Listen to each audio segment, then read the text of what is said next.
What's going on, everyone? When you think of D'Angelo Russell, you think of an excellent scorer and a guy that can absolutely make plays for others. Right? He's a guy that go get you 20 and 8 on any given night. I'll really light it up. Be a legit three-level scorer. He can go and operate and pull up in the mid-range. He's super efficient from three-point range, and he can get to the basket and create his own shots. It's something that was a huge asset when the Lakers ended up acquiring him from the Minnesota Timberwolves, right?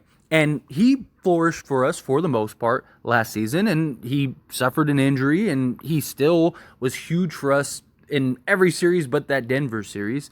But when you think of D'Angelo Russell, you don't necessarily think of a defensive stopper, a guy that can really help you on the defensive end. Times he can be a complete liability, and D'Lo really struggled in that Denver series, right? Jamal Murray and Bruce Brown really were just targeting him and going after him, especially Brown, and it looks like he took it personal. Now, this preseason, he's still been fantastic offensively, right? He is just lighting it up, and he has shown that him and Anthony Davis alone is enough to carry us throughout the course of the season and have us be a legit playoff team. He's been fantastic, but it's the defensive side of the basketball that has really surprised everybody. Right? He is really getting after it defensively. He is taking it very serious. He is very committed. He's disrupting passing lanes. He is causing turnovers and havoc, and he has the tools to do so. He's like 6'5". He's got like a 6'10" wingspan or something like that for a guard, which is crazy. He's seems a lot quicker too this year, right? He's always been more James Harden than he's been Russell Westbrook as far as like athleticism and foot speed and stuff like that. And even offensively, he was always kind of slow, methodical, where this season, he's really pushing the pace. He just seems more agile, right? He's taking guys off the dribble easier. That first step has been explosive, and it's translating to the defensive side. He's lateral movement, just being able to stay in front of somebody and use that long wingspan. He's really kind of evolved into a solid defender. Now, he's not Jared Vanderbilt or anything like that, but we don't necessarily need him to be. We just need him to be able to not just get blown by every possession or just get dominated on that side of the basketball, right? We need him to just be serviceable enough to where we can keep him on the court because he is such a good playmaker and such a good scorer. And he's done that tremendously, in my opinion. And I hope that he continues to stay committed to that throughout the course of the regular season, and then of course once we get into the playoffs, because if he can be a legit two-way player, good luck, right? That's just going to make the Lakers that much better, that much tougher to beat, because not only do you have to worry about D'Lo going and giving you 20 to 30 on any given night, but he can also prevent you from going and matching him or something like that, right? It's like, yeah, D'Lo gives you 20, but if he gives up 30, right, like now you're a minus 10. Like, that's not good. But now if he can go give you 20 and hold the opponent to even 15, right, like it's like, okay, well, now he's a plus 5. And that could be the difference between you winning and losing actual basketball games. And now I don't think that he's all of a sudden going to be this Kawhi Leonard type point guard player, right? But I do believe he can be good on that end of the basketball. I do believe that he can, if he stays focused and he stays diligent, right? And we have so many good defensive players. If he just stays committed to that side, the Lakers' other players, the other defensive guys and the units that are out there, they're going to help make him look better than he might be if he had to be on an island going one-on-one, right? Because now he doesn't have to necessarily just completely get after it and lock down that player. He just has to stay within the parameters of our defensive scheme, which I do believe he's capable of doing, and I do think he's going to do a good job because he already has. And so why would I think anything otherwise? I'm willing to give him the benefit of the doubt. And D'Angelo Russell recently talked about, hey, I see somebody like a Derrick White. That's who I want to be. And like, I've seen a lot of people kind of take that as like, oh, he wants to play like Derrick White. But no, he's offensively, he's fine, and playmaking wise and all that stuff. He means the defensive end of the basketball, right? Derrick White has built the reputation of being an excellent on-ball defensive guard, a defensive guard that can, defend multiple positions and just be hard-nosed and get after it. D'Angelo Russell talked about how he's really undervalued and underrated in that regard. And he really is. I mean, it's one of the reasons why Boston was so willing to let go of Marcus Smart in his defense, who was a defense player of the year, right? And because they knew, okay, we have Derrick White, who he can go and be that, provide that same level of intensity on the defensive side, get after it, and, be a big factor in us being very good defensively. And if D'Angelo Russell can be anything close to Derrick White on the defensive side of the basketball, then, as I said earlier, good luck. Because, again, D'Lo has, that would give D'Lo essentially the full package, right? That would give D'Lo the offensive talent, and it would give him the defensive talent.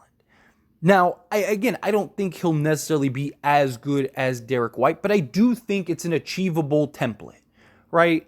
Like, if he was like, I want to be Michael Jordan defensively, right, then, yeah, I'd probably be like, yeah, well, I'm rooting for you, man. But, a Derrick White, it's not like he's so elite defensively that it's something that is absolutely impossible to achieve or maintain, right? He's not so good defensively that, D'Lo, it's somebody that is very likely unobtainable.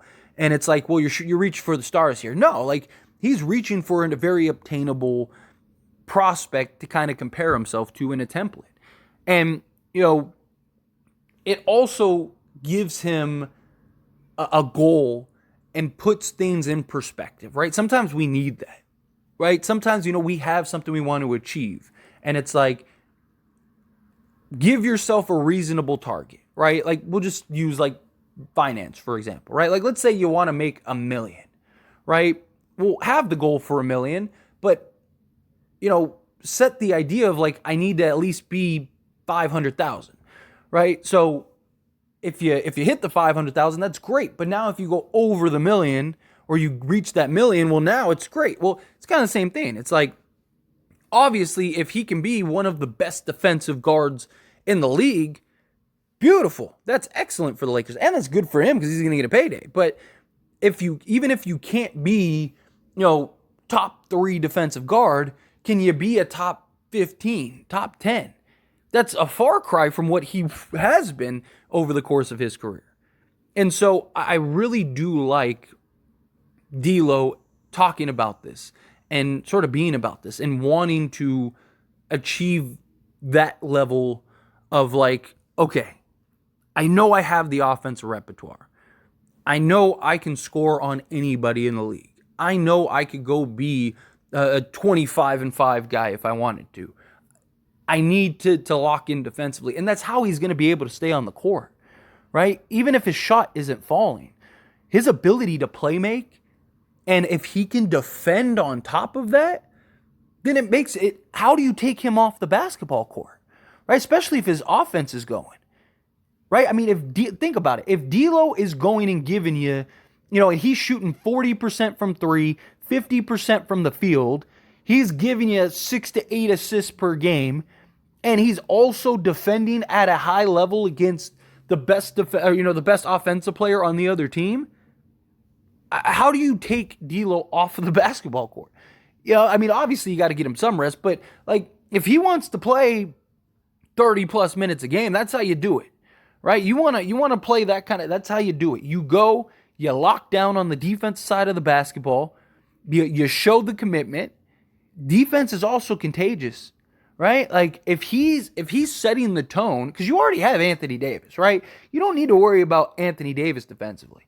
But if you set the tone on the defensive side, you now all of a sudden it makes everybody else have to at least match you. So if he's getting after it defensively, Anthony Davis is going to match you, right? And then now you have, Austin Reeves trying to pick it up on the defensive side.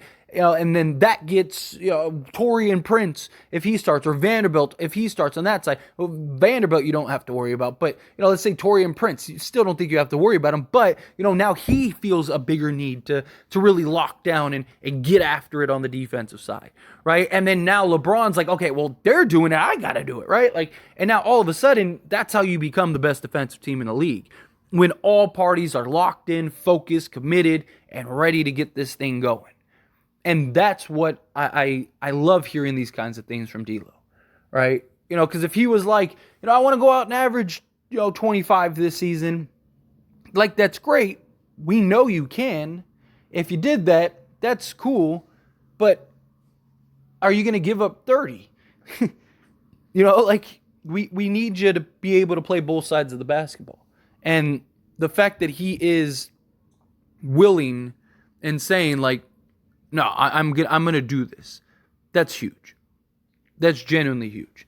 And I'm excited. But anyway, as always, this is a discussion, so I pass the question on to you. Let me know your thoughts and opinions down in the comments below. What do you think? How do you feel about D'Lo? Do you like hearing these kinds of things from D'Lo? Like, hey, I want to be good on the defensive side of the basketball. Do you have concerns that he can't do it? Do you believe that he can do it? What do you think of his defense thus far through preseason? Again, I understand it's preseason, but there are habits and things that you can look at and go, okay, that should continue to translate into the regular season. And personally, I think what we're seeing from D'Lo can translate into the regular season. I still think he's going to have his struggles. I still think he's going to have games where, it's rough, but that's everybody, right? So, again, love to hear your thoughts and opinions, however you feel, down in the comments below.